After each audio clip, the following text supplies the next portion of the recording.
São 2 horas mais 24 minutos agora, 2h24. Vamos falar um pouco sobre trabalho e sobre ressignificação do trabalho no nosso dia a dia, porque tem muita gente desanimado com relação a isso e às vezes até se questiona se fez a escolha certa. Por que no passado eu era feliz quando eu fiz essa escolha e hoje não mais? São tantos porquês e poréns, e quem vai nos ajudar a entender um pouco mais sobre esses questionamentos é o Lucas Freire. Ele é psicólogo organizacional. Lucas, boa tarde, obrigada, pela sua participação. Seja bem-vindo aqui ao Acontece. Boa tarde, Mariana. Boa tarde, ouvintes. Eu que agradeço. Muito obrigado pelo convite. Vamos falar de um tema tão importante, tão atual, né? Exatamente. E, de verdade, eu acho que esse é um assunto que vai ajudar tanta gente, Lucas, porque a gente observa, né, muitas vezes que as pessoas parecem que estão no automático no nosso dia a dia e principalmente no trabalho. E eu até, antes de iniciar a entrevista com você, falava um pouco sobre isso aqui, porque quando somos jovens e nós escolhemos uma certa carreira, uma certa profissão, é por conta de uma admiração, né, por esse ramo. E aí, por que, passado um certo tempo, muitas vezes nos pegamos pensativos e desanimados? Eu já te lanço essa pergunta logo no começo dessa entrevista. Uau, essa pergunta é uma pergunta realmente muito profunda e muito importante. Na verdade, o trabalho, ele ocupa uma centralidade em nossas vidas, né? Nós passamos boa parte das nossas vidas dedicados a uma atividade profissional e o trabalho, ele também constrói identidade. Então, muitas vezes é através do trabalho que a gente se reconhece quem nós somos. E você falou uma coisa muito importante, às vezes essas decisões que nos levam a algumas escolhas profissionais, elas são decisões que são regadas por uma série de influências que muitas vezes a gente não para prestar atenção se essas influências elas são longevas, se aquela decisão realmente vai se sustentar ao longo do tempo. Às vezes a gente olha apenas um recorte de momento, ou a gente é influenciado por uma situação, ou muitas vezes até por um fator que o nosso país é muito complexo e difícil, que é o fator econômico, que pesa muitas vezes nas decisões profissionais de muitas pessoas, e isso vai levando a gente para trilhas de trabalho que nem sempre vão nos conectar. Muitas vezes também isso pode acontecer em função de fato, a gente viver relações de trabalho que no passado estavam muito associadas ao sofrimento. Eu acho que esse é um pouco da transformação que a gente está vivendo hoje. Nós somos hoje testemunhas oculares, aliás, eu até me corrijo, nós seremos hoje protagonistas de verdadeiras mudanças profundas nas relações de trabalho e do que é trabalhar. Nós estamos vivendo uma era que as possibilidades se ampliaram muito. A gente vive a era hoje das carreiras não lineares. Eu sou de uma época que a quantidade de opções que nós tínhamos para as escolhas eram bem reduzidas. Agora, a gente tem a possibilidade de encontros e desencontros ao longo de toda a vida. É um cenário novo, ao mesmo tempo é um cenário que pode gerar também muitas angústias, né? Se a gente tem muitas opções, como é que eu escolho? Como é que eu faço isso? Então esse é um tema muito importante para a gente refletir, para a gente parar e pensar que decisões me levaram a ser quem eu sou no mundo do trabalho. É uma resposta complexa, não tem fórmula pronta, tá? É realmente um trabalho de profundo autoconhecimento. Com certeza, eu já joguei essa para você porque realmente não é fácil, né? E acho que depende de cada um encontrar esse entendimento, fazer essa reflexão e tudo mais. Agora tem um ponto que você tocou, Lucas, que eu acho muito importante também a gente destacar sobre esse leque de oportunidades e de ramos e de possibilidades que a gente tem e que eu acho que devido à pandemia também foi ampliado, né? Porque a gente tem muitas pessoas que deixaram de ter esse dia a dia de trabalho normal para ter um dia a dia de trabalho em casa, né? Então a gente mudou completamente. Algumas empresas, inclusive, fizeram a proposta e esses colaboradores, eles não voltarão mais ao ambiente de trabalho formal, né? Então estão se readequando. Alguns gostaram muito, outros não. E aí, como lidar? Então, eu acho que esse aqui é o tempero ideal para a gente falar sobre o momento. Nós vivemos um momento de muitas transformações, seja na relação com o espaço de trabalho, seja a relação na forma como trabalhamos e seja principalmente nas escolhas que nós temos. Algumas pessoas se adaptam com mais velocidade, tiveram, por exemplo, no home office, a grande felicidade de poder diminuir a jornada de ir e vir do trabalho, conseguem produzir com mais qualidade. Outras pessoas vivem realidades completamente opostas, precisam sair para ir para algum lugar para produzir com mais qualidade. Essa é uma jornada muito pessoal e particular. O que eu posso falar de maneira muito positiva é que hoje nós estamos vivendo um universo maior de possibilidades. Então, vai haver o trabalho para aqueles que se conectam mais fazendo um home office ou trabalhando de maneira remota para empresas de diferentes lugares do mundo. Vão ter aquelas pessoas que vão se conectar mais com o trabalho indo para um escritório, tá tendo aquela pausa do cafezinho, se conectando com as pessoas em volta. Eu acho que eu sou um pouco uma dessas pessoas. Eu gosto de estar em contato físico com gente o tempo inteiro. Então, esses novos arranjos nos convidam a novas possibilidades e também a talvez um estágio que é muito importante para todos nós, que é protagonizar esse processo. É você começar a pensar e decidir sobre suas escolhas no mundo do trabalho. Aliás, a gente está vendo muitas pessoas fazendo isso, né? A pandemia trouxe uma reflexão muito grande sobre que escolhas eu faço em relação à minha carreira. Será que vale a pena as privações que eu tenho tido para ter o retorno que eu tenho no momento? Então, muitas pessoas estão agora transicionando de carreira para se conectarem mais com suas essências, com os seus projetos de vida, porque o tempo, que é a nossa variável, o nosso ativo mais importante, ele passa, né? E a pandemia colocou tudo isso em perspectiva. Então agora é a oportunidade que a gente tem de olhar para todo esse caldeirão, malhar nossa musculatura da resiliência, para que a gente possa decidir com mais tranquilidade, porque também tomar decisões exacerbadas pode não ser o melhor caminho, mas tomar decisões acerca de quais trilhas de carreira a gente vai ter. E lembrar que a gente nunca para de aprender, então pode ser a hora agora de você buscar uma nova profissão, aprender uma coisa nova, aprender a divulgar o seu trabalho, aprender a se comunicar. Acho que a internet mostrou muito para a gente isso, né?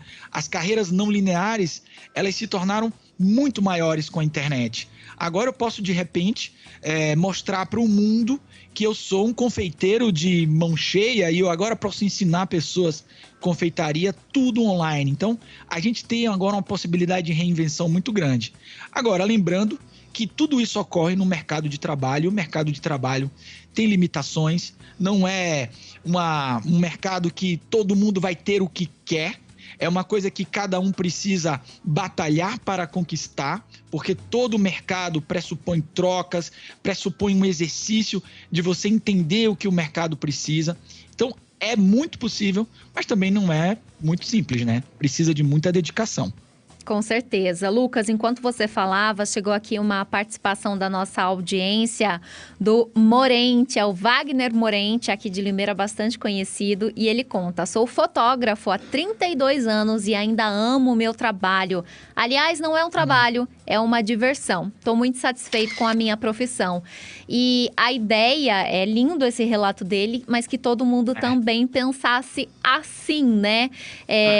Gostar do trabalho, ver o trabalho como uma diversão, até porque o trabalho não é para ser um sofrimento, né? Não é para ser uma coisa... Eu tenho ouvido nos últimos tempos muitas pessoas falando assim: mas é trabalho. Trabalho a gente tem que... nunca vai ser legal. O chefe sempre vai ser chato, os colegas de trabalho a gente nunca vai ter afinidade, mas não é para ser assim, né? Ô Wagner, obrigado pela sua pergunta, seu comentário maravilhoso. Eu queria te dizer que eu escrevi, inclusive, um livro sobre isso, chamado Playfulness, que é esse convite, Mariana, convidar as pessoas a quebrar essa prerrogativa que trabalha um espaço só de sofrimento. Nós fomos culturalizados, nós fomos educados a essa noção de que trabalhar precisa ter cargas de sofrimento para além do esforço. Eu tenho certeza que o trabalho de Wagner deve ser cansativo, ele deve suar, ele deve chegar um dia estafado, mas esse trabalho o diverte. A gente é educado a colocar essa variável de fora. O contrário de brincar não é trabalhar. O contrário de brincar é deprimir. É um pouco do que eu falo no meu livro, Playfulness. Eu convido a gente ressignificar o trabalho e abrir espaço para essa leveza que foi afastada por uma questão cultural, uma questão social. É como se a gente não pudesse levar o trabalho com leveza que ele merece ter. Afinal de contas, hoje a gente sabe que passamos a maior parte do nosso tempo nesse lugar, e esse lugar não precisa ter cargas de sofrimento para além do esforço. Um alpinista escala uma montanha, chega lá em cima arrasado, mas ele chega realizado. O Wagner, quando termina uma sessão de fotos, deve estar cansado, deve ter um monte de perrengue, mas ele não precisa levar cargas maiores para isso. No passado, o trabalho estava associado ao sofrimento por uma questão cultural e social. Ele era colocado a pessoas que eram subjugadas. Os líderes eram verdadeiros carrascos. E agora a gente precisa redesenhar isso, reconstruir esses ambientes. E eu faço isso através do meu trabalho o tempo inteiro. Eu tenho mais ou menos mais de 18 anos trabalhando, convidando organizações a levar essa leveza para os ambientes. Organizações e pessoas. É através dessa leveza, dessa diversão, que o Wagner vai nutrir algo fundamental para ele continuar seguindo, que é a resiliência. A resiliência, ela surge, ela é nutrida por essa leveza. E eu não sei se vocês sabem, mas a criatividade é um instrumento da resiliência. Quando eu estou vivendo uma adversidade, uma dificuldade, é a criatividade que eu vou usar. E para eu usar a criatividade, eu preciso dessa leveza de buscar recursos em vários lugares para resolver problemas no aqui e agora. Então, parabéns, Wagner. E o que você faz no trabalho é o que eu tento convidar muitas pessoas a fazer. Não é fácil. Não é fácil, principalmente porque a gente vive num país que tem um abismo social, que muitas vezes faz com que pessoas tenham decisões profissionais basicamente para a subsistência. Então não há espaço para uma escolha real para muitas pessoas, mas há aqui um convite não só para os indivíduos, mas também para as organizações, para os empreendedores, a construir relações com mais leveza. Isso não vai tornar vocês menos eficientes, ao contrário. Quando o Wagner leva leveza para o trabalho dele, ele se conecta mais com a excelência dele, porque a excelência é fruto dessa conexão. Através desse play, eu chamo de play, tá, Mariana? O play é uma expressão mais ampla do que o brincar. Eu tiro um pouco o peso do brincar, eu coloco o play, porque play pode ser brincar, jogar, atuar, é estar na arena, é estar no jogo. Levar o seu play para o trabalho vai fazer você conhecer mais os seus talentos, e é através dos seus talentos que você chega à excelência. Então fica a dica para todo mundo aí, é seguir a trilha do Wagner. Muito bom. Com certeza, inclusive ele está aqui acompanhando ainda, ele falou, me passa o nome do livro, é o Playfulness, Trilhas para uma Vida Resiliente e Criativa. Olha lá, tá nas mãos, inclusive, do Lucas, para o pessoal se identificar aí para encontrar. Agora, eu pergunto, né, por que você é um psicólogo organizacional, avançou para esse nicho em específico, né? E como surgiu a ideia de escrever esse livro, né? Diante de tanta busca, muitas vezes, no consultório, as pessoas relatando ou essa observação que você fez no dia a dia, o que te levou a trilhar e seguir esse caminho? Eu acho que isso tem muito a ver com a minha própria história. Eu trabalhei em indústria, Mariana, e na indústria eu pude perceber muitas vezes que existiam cargas de sofrimento que não tinham a ver com a minha atividade em si. Era basicamente como se fosse proibido você levar leveza para o dia a dia. A gente precisava demonstrar uma falsa seriedade, eu vou botar aspas na palavra seriedade, porque ter leveza não significa não ser sério. Ter leveza não significa não ser profissional. E eu, como psicólogo, eu passei a estudar sofrimento no trabalho, adoecimento no trabalho. E eu percebi que muito desse sofrimento e desse adoecimento tem a ver com a maneira como muitas instituições se desenharam ao longo do tempo, não permitindo que a espontaneidade e a leveza fizessem parte. Talvez numa parte da história, lá atrás, na primeira Revolução Industrial, isso fizesse sentido dentro daquele contexto histórico, mas não hoje. Hoje, as pessoas querem autonomia, as pessoas querem ter voz, as pessoas querem protagonizar. E para isso elas precisam participar mais. Para participar mais, elas precisam ter voz. E assim foi na minha trajetória. Foi estudando a relação das pessoas com o trabalho e fazendo isso no meu dia a dia que eu fui observando vários tipos de sofrimento no trabalho. Então, o livro Playfulness, eu vou contar um pouquinho dessa história, de como eu fui, ao longo da minha trajetória, convidando pessoas e organizações a terem mais leveza no dia a dia. E eu fui me inspirando em vários autores, em várias trilhas de conhecimento e também na minha própria história. Então, o livro conta um pouquinho dessa minha história e traz um convite. É um convite porque eu não trago uma solução pronta. São trilhas para nutrir a resiliência e trilhas para a criatividade. É um livro bem provocador, com muita interação. Eu quis construir um livro que as pessoas pudessem interagir comigo. Então, você entra lá, tem um QR Code que mostra uma cena, e aí eu tenho um contexto. Então, tem muita coisa interessante para que a gente possa apertar mais esse play na vida. É o play na vida, Mariana. Com certeza, né? A gente às vezes se pega desmotivado e eu acho que entrevistas como essa ou até mesmo livros provocantes como esse podem nos dar esse start, esse play para as mudanças de fato. E tem muita gente que usa a expressão de mudar uma chavinha.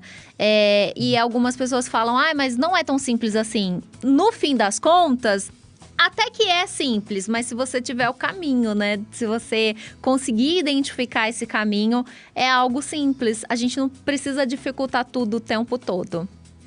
É isso aí. Às vezes a gente está tentando controlar variáveis que não estão no nosso controle. O Playfulness, que é o meu conceito, ele tem 4 pilares.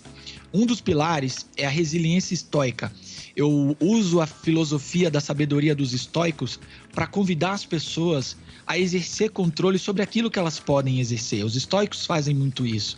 Às vezes a gente tenta controlar variáveis na vida que não estão no nosso alcance. Olhar mais o aqui e agora, viver mais o presente. Uma outra teoria que faz parte do Playfulness é a teoria do flow. Você já viveu aquela experiência de vida que você não sente o tempo passar? Em que você está tão dentro da atividade que você e a atividade viram uma coisa só? Provavelmente o Wagner vive isso quando ele está tirando foto. Viver mais experiências de flow no trabalho vai elevar o seu bem-estar, vai trazer para você mais conexão e sentido. Um outro pilar é a ludicidade. O lúdico para mim é diferente do que é para você, do que é para minha esposa. Para minha esposa é lúdico para ela assistir filme francês. Minha esposa é psicanalista, ela gosta de filmes de arte. Para mim não, é outro lúdico. Mas o lúdico traz brilho, traz tempero para a vida. E tudo parte do primeiro pilar, que é a atenção criativa. A atenção criativa é a adversidade, é a nossa meta, é aquilo que a gente quer para o nosso futuro. São 4 pilares que eu chamo de trilhas para convidar as pessoas a terem uma vida mais resiliente e uma relação de trabalho mais leve. Que bacana. Olha, fica a dica aqui para o pessoal conhecer um pouco mais com relação a esse conteúdo do livro Trilhas para uma Vida Resiliente e Criativa, com essa expressão Playfulness, né? Então vamos dar o play aí na nossa vida, avançar de fato e conhecer um pouco mais dessas propostas. Muito bacana, viu? Adorei conversar com você, Lucas. Eu acho que com certeza a gente incentivou muita gente, já deu uma luz aí, e para que essa luz se acenda ainda mais, tem que ler o livro, né? Tem que ler o livro, podem se conectar comigo, entrar lá no meu Instagram, @LucasFrancoFreire, no meu YouTube, Lucas Franco Freire, e o livro está disponível na Amazon, nas livrarias, é só entrar lá e pesquisar playfulness.com.br. Nós temos o site também, playfulness.com.br, e o meu site, lucasfreire.com.br. Quem quiser conhecer mais e apertar o play comigo, é só entrar em contato. Bora lá, grande abraço para você, boa tarde, Lucas. Obrigado, boa tarde. Já são 2h mais 43 minutos. Como passa rápido essas conversas, ainda mais quando a gente fala sobre mudanças e tudo mais. Eu tenho certeza, né, que apesar de ser uma tarde de sexta-feira, muita gente já ficou mais animado, né? Pensando um pouco nisso tudo que o Lucas nos disse e nos trouxe aqui nesse bate-papo. Olha, ainda hoje a gente vai falar sobre a apresentação da Orquestra Sinfônica de Limeira gratuita nesta sexta-feira, viu? Mas agora agora tá na hora da gente fazer uma pausa, viu? Porque tá chegando o horário do Repórter Bandeirantes. A Rádio Educadora também tá em rede e a gente transmite o Repórter Bandeirantes, que entra com as principais notícias para você que nos acompanha. Falando em notícia, daqui a pouco tem um giro também no nosso portal, o elimeira.com.